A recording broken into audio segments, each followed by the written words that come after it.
Welcome for the new people who joined. Welcome to the Go Dev Room again. Our next talk is really interesting because we have been talking about instrumenting a lot today, but we never talked about to do it without actually changing a single line of code. So I have two amazing speakers on stage at the same time, which is Hannah and Kamal, which are both going to talk about instrumentation. Applause!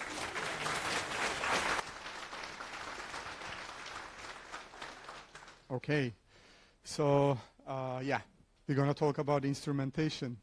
We talk a lot about profiling. That was cool. Parka got a lot of mention. I used to maintain Parka, so I'm glad that it's getting traction. No? Okay? It's good?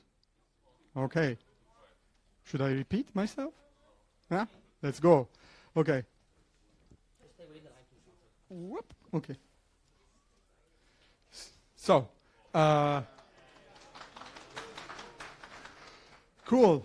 Yesterday, I was actually, when I was walking, thinking about this talk and like zero code changes, whatnot, and I realized that maybe all the things we're gonna mention today, maybe they are not needed, because in the future, only the AI gonna write the code. Maybe we can just give it away and okay, just instrument our Go applications and we can get away with it.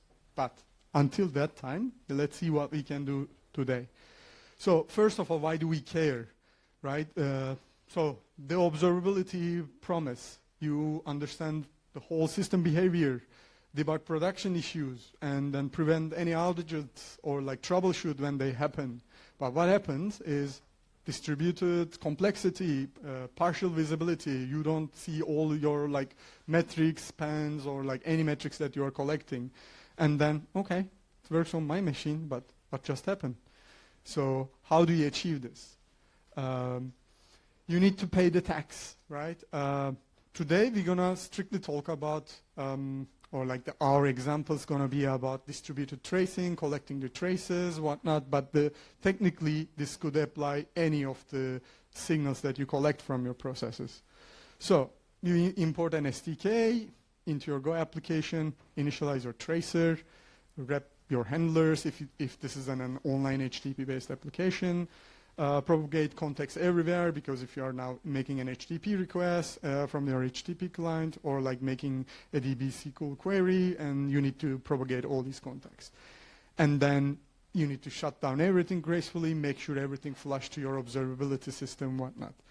And now if you are like working for a big enterprise company and if you have like hundreds of services, microservices, you need to do this again and again and again. So where the instrumentation gets its way. So it's one of the things that like led to OpenTelemetry to rise up. You are like getting something from Datadog, something from New Relic or like other APM vendors. You put that in your code base, and now it's your like the third vendor specific code, and then this is not specific to your vendor or like business logic, but then it's inconsistent. Maybe one of the teams are implemented something in their service, and it exposes like different attributes, and the labels the other service, they don't have it. Like, how do you ensure that is the case, and like how do you ensure that you don't clutter your code base, right? And then there's this anxiety of like, I'm collecting all these data signals, and they're like useful and everything, but then like what is the cost of it? What is the overhead of like doing all these sort of instrumentation? So we can't do anything about the last part, or maybe we can, but it's like harder to tweak the performance part. But what about like getting the toil out of the way, toil of instrumentation out of the way, and directly provide the value of observability? So that means like no SDK imports, no wrapping any handlers or functions, no context propagation. We don't need to deal about it. And then just observability, just make it work. So first of all, like let's step aside and talk about instrumentation. What do you mean by instrumentation? You have your application, let's say, then you have your like backend your application interacts with your backend or any other services. This could get easily complicated, but then what's happening in between? Maybe you need to understand like what's happening in the ingress point, what's happening in if I'm like calling a microservice about the auth or whatnot. How do you do that? So you can use logs, like it's the easiest. Developers love them, right?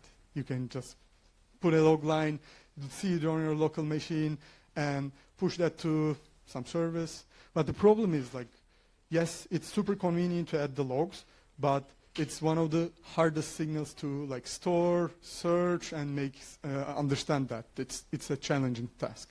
Yes, then you have metrics. They're easier to collect, but they're aggregated data, right? And they don't tell a story about your individual transactions. Then where does the tracing come from, right? It's about transaction. You have like hierarchical data. You have the context propagation. It's rich. You can derive metrics and logs from the traces. You can build a fat event system based on it. It gives you more data. But again, it's complicated to store.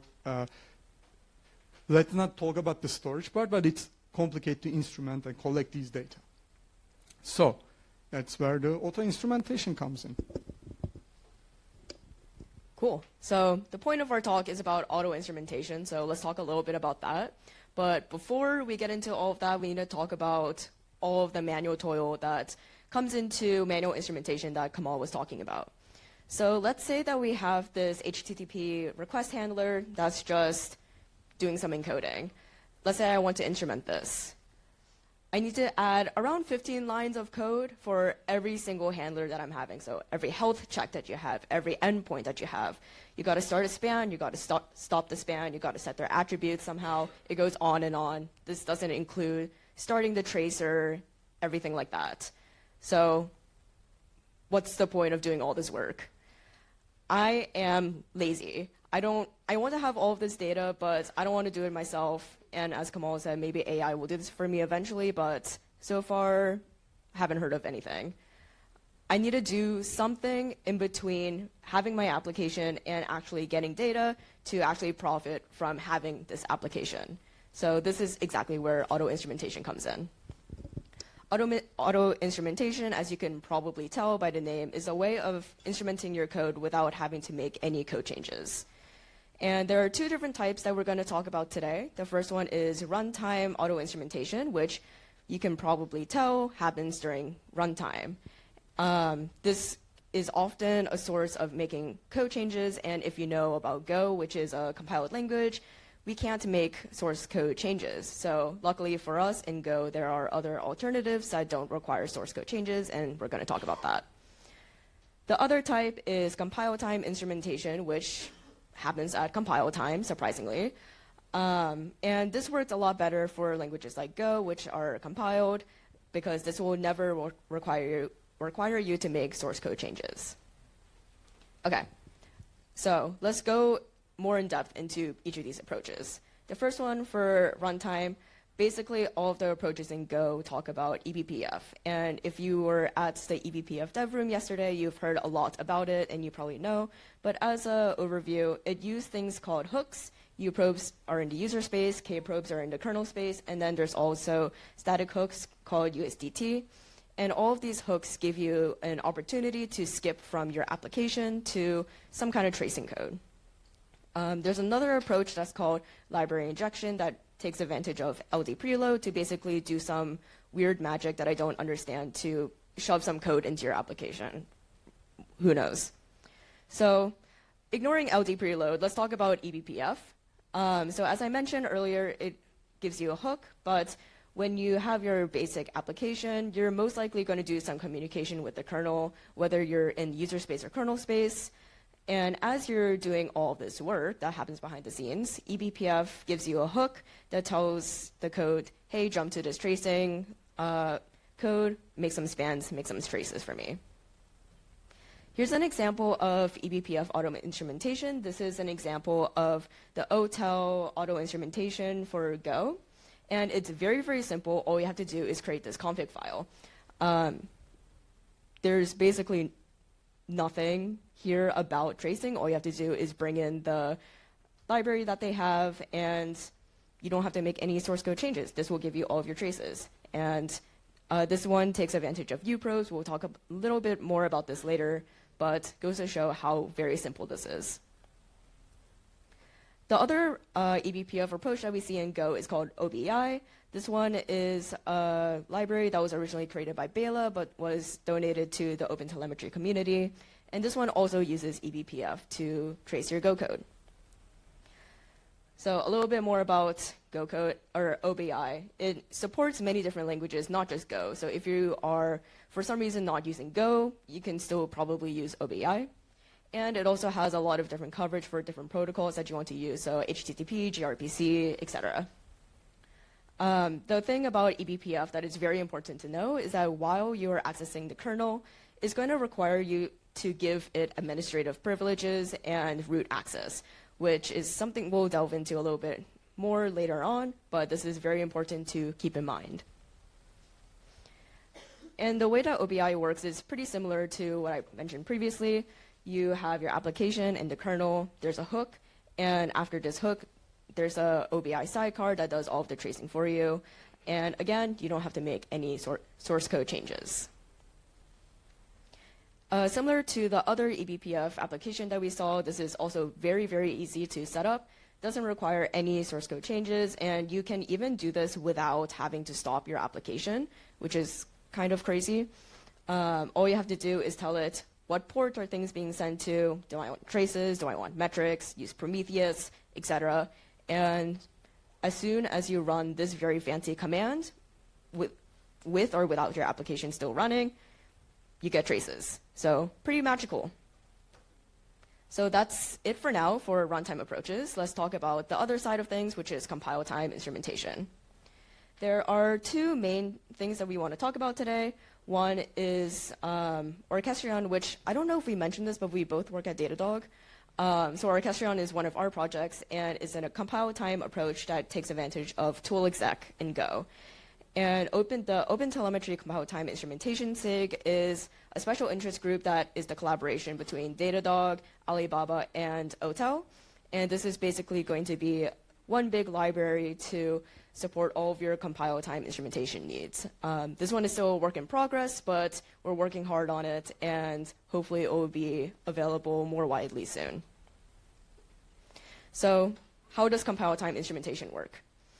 As you all probably know, you start off with your code, a bunch of compiling things happen, and then you end up with an executable at some point that is actually what is being run when you run your application.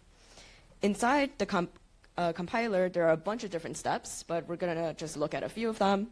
The first thing that happens is that your code is broken down into abstract syntax trees, or ASTs, which are then turned into intermediate representations, or IRs. And what an AST is, very briefly, is just a tree that consists of a bunch of nodes that represent your functions, your packages, your variables, etc. Once you have your IR and your ASTs, that gets broken down into machine code. A bunch of other steps include linking happen, and then you get an executable. Very cool. The thing that we want to focus in on here is the compile, or the AST step, and using tool exec. So specifically for Orchestrion, we use the tool exec tool, and this is also what the OTel compile time approach does, using tool exec to go into the compile time steps, trace through the entire AST, and edit the nodes in the tree. This is called object-oriented code, and you basically give join points, which points to different nodes in the tree, and then an advice which tells you how to change the node. This is not just Datadog specific. We support the OpenTelemetry standard, and it supports a bunch of different packages and other dependencies that can happen automatically. However, if you are like us and you don't want to use the Datadog libraries under the hood, you can do something else, which is to create a config file. And what we did for the purposes of this presentation is to edit Orchestrion to, instead of using our Datadog tracers, to use OTel tracers. This is an extremely simplified config file because I had very limited space on the slide, so if you try to copy this, it's probably not going to work. But basically what it does, it tells the orchestrion library, what join point to look at. So for example, the main function of my main package, and then what advice to do, which is to, at the beginning of the function, start up a tracer and then start a span. So very simple stuff, and that means you're not limited to using Datadog if you don't want to. And as I mentioned previously, this uses toolexec, but of course, if you don't want to do all these fancy toolexec things, you can also just use the orchestrion command, and also you can use environment variables if you so wish to get things run. And this will edit your AST while your code is compiling. So by the time it turns into an executable file, all the tracing is injected, and your source code is untouched. Okay, now that we've done all that, finally the meat of the presentation. Okay, so we always want, like, we have a bunch of other things that we are working on to tackle the auto-instrumentation things. We're going to talk about it, but like we really wanted to see like what would be the effect of these things, like versus, okay, I have the baseline application, then I have a manual instrumentation, then I used orchestrion and injected some instrumentation, and then, okay, I use OBI, like what are the trade-offs? For that, we basically wrote several applications and then example applications and set it up with all the open source tooling. Everything is available in a repo. We will share the link in the end. We used a Docker-based observability stack. We come up with some archetypes to actually generate the representative workloads, because like, okay, like your app can be idle, it can be IO bound, CPU bound, or maybe it's just like a mixed bag of that, and we would like to see all the differences and how it behaves. We also collected CPU memory from the host itself, because when you run an eBPF agent aside your process, you need to actually consider both of their resources, not just the process one. We try to collect those things, and then, yeah, as I've mentioned, maybe should have mentioned before, but these are just HTTP simple applications and have some traces. To actually focus on the effect of the approaches, these are not doing a lot of complicating stuff like making calls to the other services so that you don't introduce any other noises caused by the external services. It's just like pure span creation and trace creation in the end. On the methodology of the benchmarking and how to make this kind of cleanly, we also talk a lot about this in the software performance room this year. Probably if you want to watch that talk as well, you would know about the methodology, whatnot. But like, you can also check the repo, pull, and test yourself, right? For that, we have scenarios that we tested: default, baseline, no instrumentation, manual instrumentation, then the OBI itself, eBPF auto. Like, these projects eventually gonna merge, but they are now like separate projects. And orchestrion, because it's the ready one, but eventually it will be an OTLC, we are calling it, OpenTelemetry compile time instrumentation. And again, we have a Go application containers for each of these scenarios. We have an OTel collector. You can check everything with Jaeger traces, Prometheus metrics, and we generate load with K6. But then we also have a simulation layer. So when you have a request, we simulate like CPU-bounded operation, IO-bounded operation, whatnot. And we use identical bare metal hardware to actually run these things. And then we sustain the load for 8 minutes. So how do they compare? All right, exciting. Okay, so just to show off some Datadog dashboards, when we make this public, we'll make it available using Grafana. It's just that we're more familiar with Datadog. We did a few measurements, the first one being about latency of the requests, the throughput of all of the requests coming in. I know this is really hard to see, so I'm just going to go through this quickly. We have a summary. Some CPU and memory metrics, and some host metrics, again, for memory and CPU. So hopefully this is slightly easier to read, if not a little bit less crowded, though it kind of still is.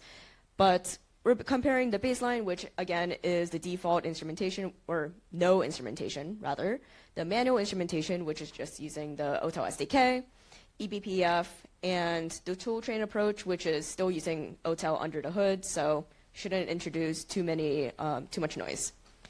In the first column, you see we have CPU, and as expected for the different approaches, we're actually not expected.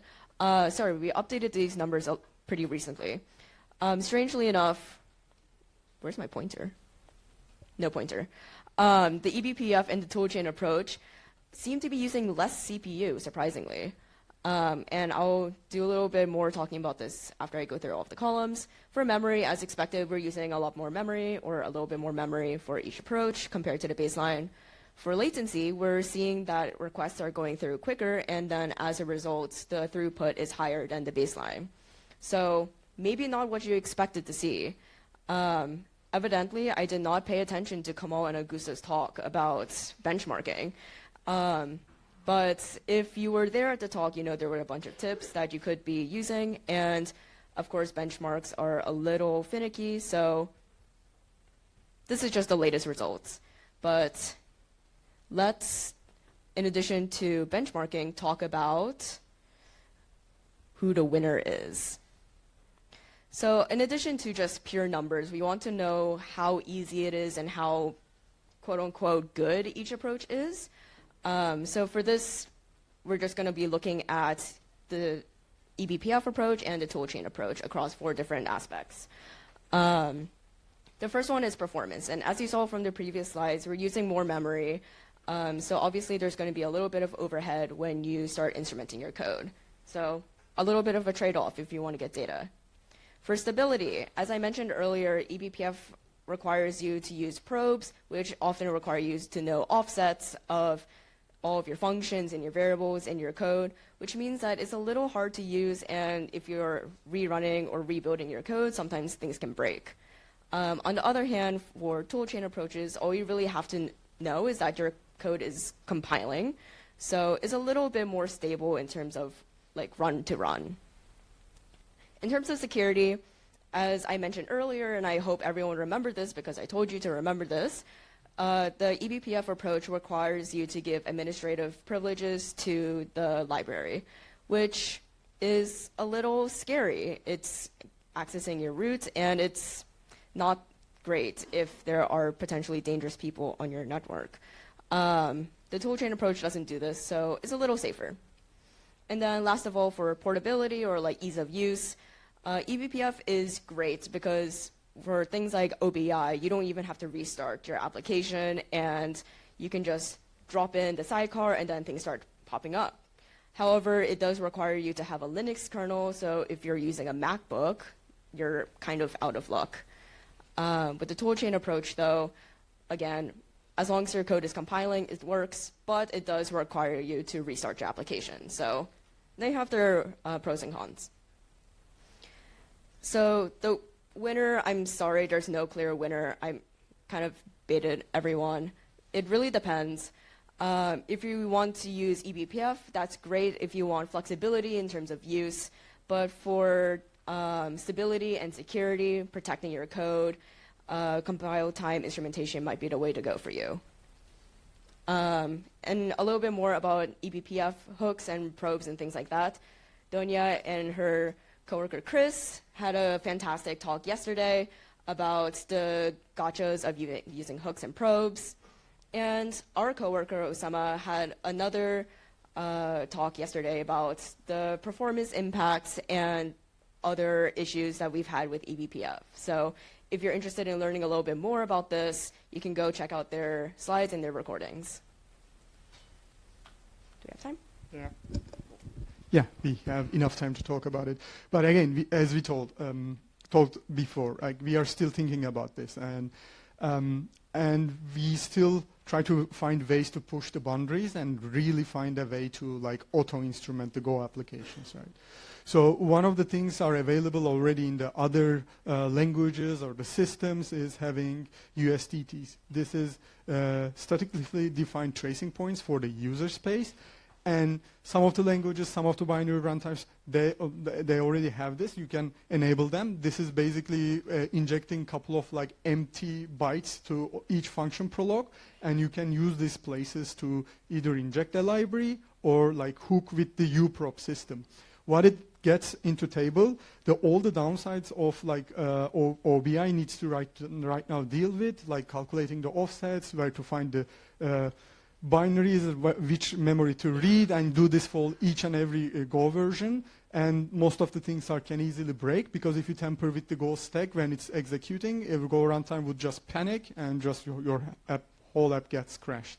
But if we can put USDTs into Go application, actually we can make these things stable and we can benefit for the both of the worlds. So how do we do this right now? There's a library called SALP, but it's not, and it's using subst, which is a native binary, and it basically like generates what's required and link them in the runtime. But again, when you have those knobs, there's no runtime to it. There's no execution cost to it, and they are just like dormant. And when you hook some BPF trace program or any other BPF program, and then you can utilize that when collecting the data. I'm going to just skip. Yeah, we are running out of the time. And the same strategy is enabled like for the other runtimes, whatnot. But again, this isn't working for like latest Go versions. SALP is like out of dated, and this is basically also like dynamic time library opening, whatnot. It's not exactly secure. The other way that you can also do is like, again, the dark magic of injecting a third-party native library and hook into the actual calls and generate these spans. There is a framework for that called Frida, and I also experimented with that. We also examples of the libSTP in the library, but since they're like so unstable, we didn't include them to the benchmarks. So, but there is a way that we can craft by supporting these libraries and whatnot. But actually, this is another like approach to do this as well. They are building their own Quarks Lab. They are building their own framework based on CGO and extending the runtime, but it's basically an injection framework. But there's also another idea that I want to pursue, and I've been working on this for a while. So one of the things that recently the Go runtime added is the flight recorder. And flight recorder is for like getting traces out of the scheduler, GC, whatnot. It's about the internals of the Go runtime itself. But I thought like, okay, like if we can extend it and add some more like tracing points in the end, and then make it just like aggregate the data and stream out of the system, and we can actually use this for our purposes as well. And for that, I'm working on a POC to see that if it actually can work, and I got some results, but it needs a lot of performance improvements. That's why we also not included that to the benchmarks. We also don't know if the Go runtime team gonna agree with us. So there's a long way ahead for this proof of concept. And the second one, another POC that we are working on, is injecting USDT probes directly to the Go compile time. This is achievable. USDTs work like you just need to add another elf section to your binary, and then they are discoverable and they are stable. And if we actually implement this in the Go compile time and the tool chain, we can have these probes and we can add these probes to the standard library. And there is no runtime and execution overhead of this. And we can just enable them for the Linux systems, and then an eBPF system or an injection system can hook into these tracing points that are defined. I come up with some tooling. I actually implemented these. I have a proof of concept PR whatnot to discover these points and maybe generate a BPF trace to demo these things whatnot. And like the API is definitely like looks like this, right? USDT add a probe and then collect the data, maybe capture some arguments whatnot. I'm still working on it. It's not stable. That's why it's not made the cut for the benchmarks. But I will keep updating the repo that we're gonna share. And yeah, if you are interested, you can check it out and see how it goes. So instrumentation is helpful because observability helpful. Auto-instrumentation is possible with a lot of trade-offs. You need to pick your battles. You can use the eBPF-based approach, but it's brittle. You can use compile time approach, but then you need to change how you build your application. Even it's minor, it's a change. You can still contribute all of these. The open source SIGs are working. There's an OBI SIG in OpenTelemetry. There's a compile time SIG that we are working on. There's the hotel injector framework. You can extend hotel injector to include Go, and you can always contribute to the Go time. If you are interested in any of these subjects, yeah, try to discover and join these SIGs and say hi, and let's start working on that. With that, thanks for listening. Thank you. Thank you so much.